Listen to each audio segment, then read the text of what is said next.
নমস্কাৰ অসমবাসীৰ কি খবৰ সকলোকে মোৰ নতুন এটা ভিডিঅলৈ স্বাগতম জনাইছো আজি আপোনালোকৰ বাবে লৈ আহিছো তিনিটাকৈ ডাঙৰ খবৰ তো কি খবৰ আছে আজি এই ভিডিঅত আপোনালোকৰ লগত আলোচনা কৰিম যেটো মামাই দিছে যেটো এই তিনিটা ভাল খবৰ তো বলকচোন জানি লও আজি এই ভিডিঅত তো গতিকে ভিডিঅটো কোনো স্কিপ নকৰি হেকলৈকে চাই থাকিব বলক ভিডিঅটো আৰম্ভ কৰো welcome to my channel good লাগে চাম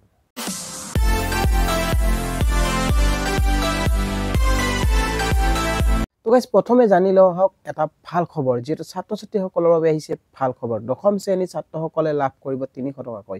আপুনি যদি দশম শ্ৰেণীৰ ছাত্ৰ হয় যদি এবাৰ মেট্ৰিকৰ ক্যান্ডিডেট হয় যদি পৰীক্ষা দিব ওলাইছে তেনেহলে আপুনি যেটো লাভ কৰিব পাৰে এই 300 টকা তো কেনেকৈ এই 300 টকা লাভ কৰিব আজিৰ এই ভিডিঅত আপোনালোকক জনাব গৈছো যেটো প্ৰেৰণা আঁচনি তো প্ৰেৰণা আঁচনি যেটো মুখ্যমন্ত্ৰী মামাই যেটো লৈ আহিছে আপোনালোকৰ বাবে ছাত্ৰ ছাত্ৰীসকলৰ বাবে তো এই প্ৰেৰণা আঁচনিয়ে আপুনি লাভ কৰিব যেটো 4.4 লাখ শিক্ষাৰ্থীয়ে লাভ কৰিব এই সুবিধা মাত্ৰ আপোনালোকৰ যেটো একাউণ্টত সোমাই দিয়া হ'ব 300 টকাকৈ আৰু এই 300 টকা আপোনালোকক যেটো দিয়া হৈছে জলপানী প্ৰদান মানে জলপানী প্ৰদানৰ বাবে যেটো দিয়া হৈছে আৰু এই আঁচনি আৰম্ভ কৰিব ওলাইছে যেটো 28 নৱেম্বৰত এই আঁচনি শুভ আৰম্ভণি হ'ব আৰু পুৱা 10 বজাত হ'ব শ্ৰীমন্ত শংকৰদেৱ কলাক্ষেত্ৰ পাঞ্জাবেৰীৰ পৰা যেটো এই আঁচনি মুকলি কৰিব আৰু এই আঁচনিৰ বাবে আপুনি আবেদন কেনেকৈ কৰিব তাৰ কাৰণে আপোনাক জনাই আছো তো কোনে কেনেকৈ আবেদন কৰিব পাৰিব প্ৰথমতে যেটো আপোনালোকে জানিব লাগিব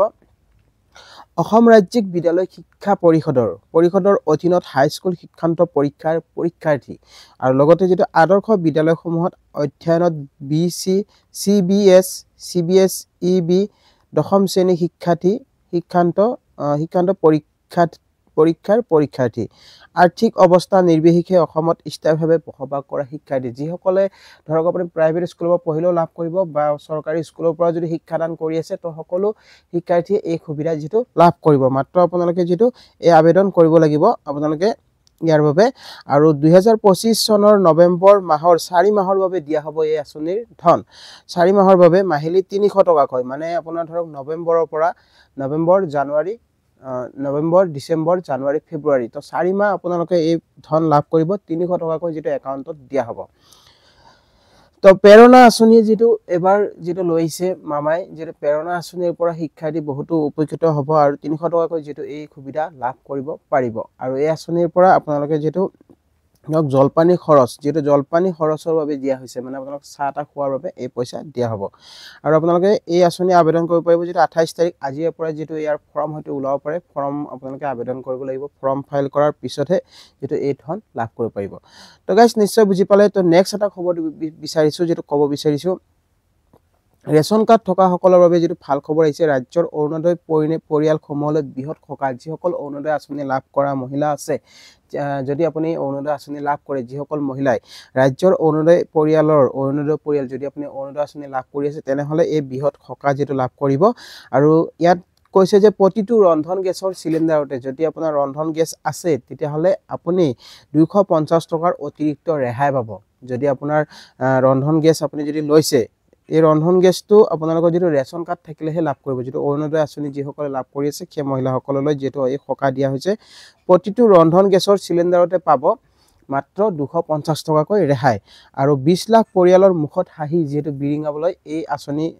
লোৱা হৈছে এই আঁচনিৰ নাম হৈছে মুখ্যমন্ত্ৰী সুলভ ইন্ধন আঁচনি আৰু এই আঁচনি যেটো মুকলি কৰিব 20 লাখ পৰিয়ালৰ মুখত হাঁহি যেটো বিৰিঙাবলৈ যেটো খাজু হৈছে মামাই কৈছে যে প্ৰতিটো ৰন্ধন গেছৰ যদি আপোনাৰ ৰেশন কাৰ্ড আছে অৰুণোদয় যিসকলে লাভ কৰে আপুনি যদি অৰুণোদয় আঁচনি লাভ কৰে তেনেহলে আৰু আপোনাৰ ৰেশন কাৰ্ড থাকিব লাগিব ৰেশন কাৰ্ড থকা সকলে এই সুবিধা লাভ কৰিব প্ৰতিটো ৰন্ধন গেছৰ বাবদ আপোনালোকে যেটো মানে পাব 250 টকাকৈ ৰেহাই যেটো আপোনালোকে জানে সকলে